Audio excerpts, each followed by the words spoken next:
Assalamu alaikum students. Today our topic is related to isothermal process. It is a thermodynamical process. What do you mean by isothermal? Iso, iso means same and thermal means temperature. So a process in which pressure and volume, that is not by V, pressure by P, of a given quantity of gas change, but without changing the temperature. There should not be any change in temperature. For example, if we are having some gas in this very container, it is at pressure P, it is at temperature T, and it is at volume V. No doubt the pressure changes, it becomes some P dash. No doubt the volume changes, that becomes some V dash, but temperature has to kept as T.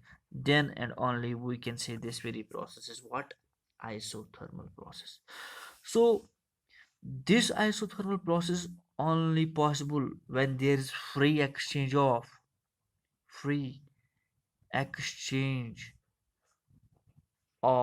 heat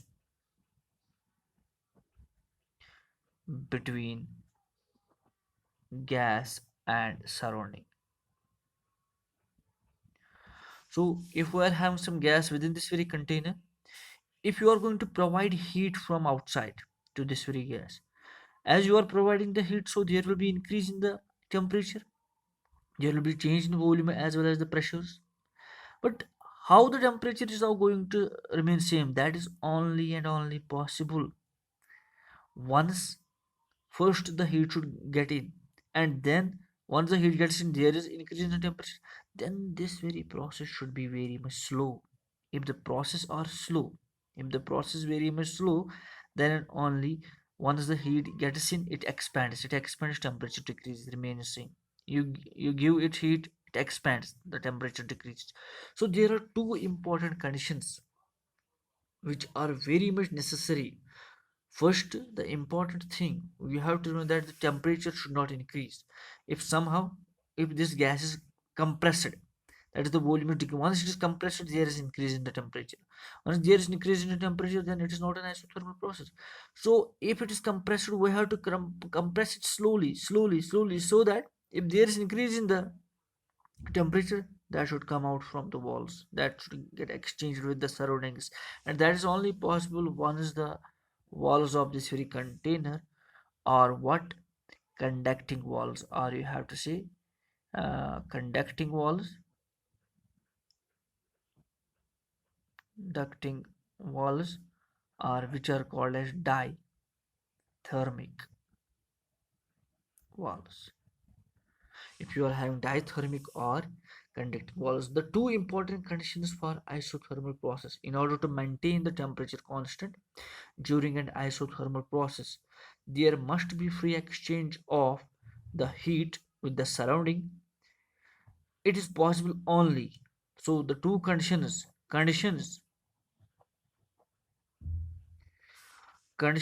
for an isothermal process. Number one condition is the walls of system must be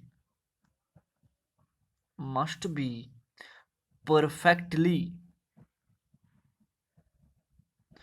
perfectly conducting,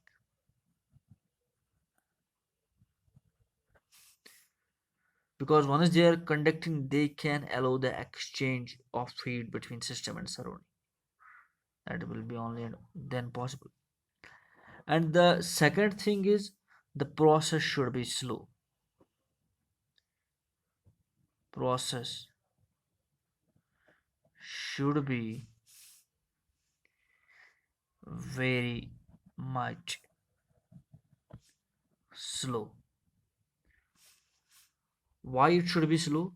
So that I will make you understand. Once if I am going to compress this very gas, because of compressing, there will be decrease in the volume, there will be increase in the pressure, there will be increase in temperature. If temperature increases from, if you are going to say it was at 10 degrees Celsius, and it is going to become at come at 11 degrees Celsius, then it is not an isothermal process, because I am going to change the pressure, the volume, but temperature was 10, it has to remain the 10 throughout the whole process. Then and only I can say this is an what? isothermal process. So for that very purpose, the process should be very slow. Why slow? So that enough time is available for exchange of heat between system and surrounding, system and. So what is simply an isothermal process? An isothermal process is a process where there is no change in temperature. Rest of the parameters, temperature may change, volume may change, pressure may change, but temperature should not change. That is why I have placed it here delta T. Delta T means change in temperature. Change in temperature should equal to zero. Whatever was initially its temperature, if it is compressed or expanded, if it is compressed or expanded, its temperature should remain same. What was its temperature initially, that temperature should remain. Finally, then and only this is called as an thermal process. Important conditions for isothermal walls of system must be perfectly conducting. Why perfectly conducting? So that there will be free exchange of heat between system and the surrounding. And secondly, the important condition, the process should be very slow. Why slow? Because it should get enough time for exchange of heat.